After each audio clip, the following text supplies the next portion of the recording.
Assalamualaikum warahmatullahi wabarakatuh. Perkenalkan, saya Larasati Revelino dari jurusan Pendidikan IPS Angkatan 2017 Universitas Pendidikan Indonesia. Dalam video kali ini, saya akan menjelaskan mengenai langkah-langkah model pembelajaran Think, Pair, and Share. Sebelum ke langkah-langkah, saya akan menjelaskan terlebih dahulu apa itu model pembelajaran Think, Pair, and Share. Model pembelajaran Think, Pair, and Share merupakan model pembelajaran cooperative learning. Think, Pair, and Share merupakan model pembelajaran kooperatif yang memberikan siswa waktu untuk berpikir, merespon, serta saling membantu dengan pasangannya.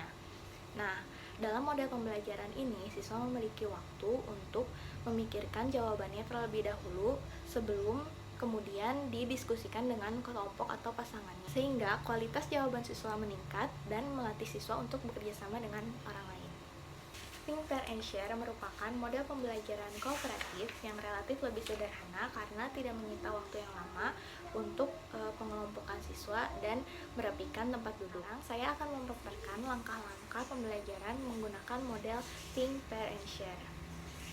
Yang akan saya contohkan ini menggunakan kompetensi dasar 3.4, yaitu menganalisis kronologi perubahan dan kesinambungan ruang, geografis, politik, ekonomi, sosial, dan budaya dari awal kemerdekaan sampai awal reformasi, dengan tema Indonesia pada awal kemerdekaan hingga masa reformasi, dan subtema demokrasi terpimpin dari tahun 1959 hingga tahun 1965. Langkah pembelajaran yang pertama yaitu salam pembuka. Guru mengucapkan salam pembuka seperti Assalamualaikum, selamat pagi, lalu berdoa sebelum pelajaran berlangsung, absen untuk kedisiplinan, apersepsi, mengulas kembali pelajaran yang kemarin, dan bertanya dan memberikan motivasi, yaitu dengan menggambarkan sedikit tentang manfaat dan tujuan dari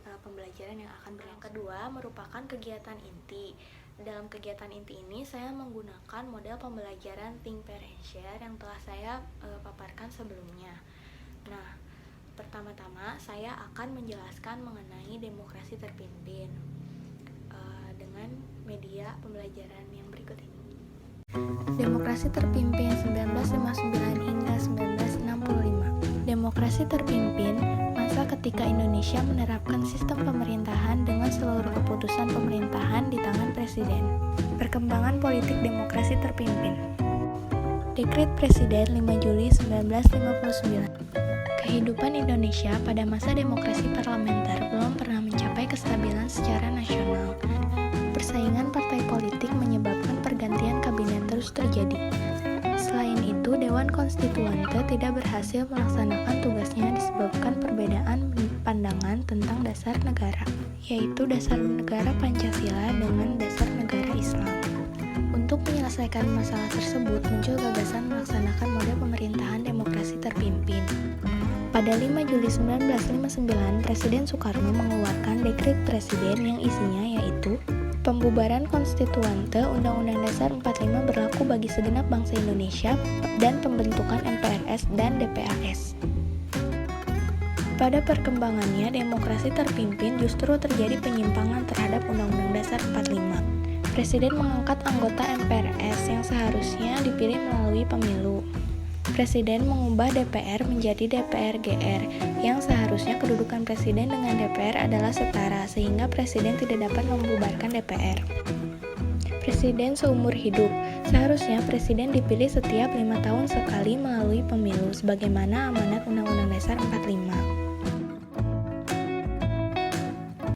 Nah, setelah menyimak video tersebut, guru akan memberikan pertanyaan atau soal kepada siswa untuk dijawab secara individual dengan waktu yang telah ditentukan. Nah, waktunya bisa kurang lebih 5-10 menit. Nah, soal yang diberikan sebaiknya soal yang terbuka yang memungkinkan untuk dijawab dengan berbagai jawaban, dengan berbagai macam jawaban. Contoh soal yang telah saya buat kurang lebih seperti ini. Setelah menjawab pertanyaan atau soal dari guru tersebut secara individual, siswa ditugaskan untuk berpasangan dengan teman sebangkunya dan mendiskusikan hasil jawaban mereka sebelum nantinya dipresentasikan di depan kelas. Nah, jawabannya itu disarankan untuk dicatat. Tahap yang ketiga yaitu tahap share atau berbagi. Siswa secara individu mewakili kelompoknya atau secara berkelompok atau berdua ke depan untuk berbagi hasil diskusinya dengan teman sekelas. Nah, siswa lain di kelas memperoleh keuntungan yaitu mendengarkan berbagai ungkapan dari konsep yang sama dengan cara yang berbeda-beda, dengan cara pengungkapan yang berbeda-beda. Nah, selama tahapan di atas, tugas guru yaitu mengamati perilaku siswa dalam pembelajaran, yaitu sikap yang jujur, disiplin, percaya diri, bertanggung jawab atas tugasnya, dan aktif.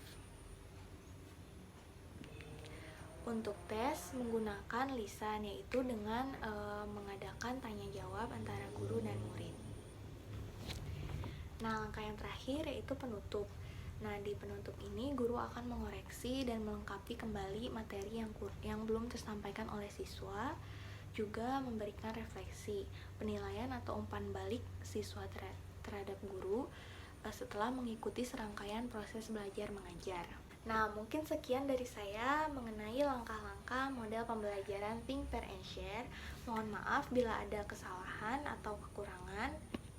Terima kasih. Wassalamualaikum warahmatullahi wabarakatuh.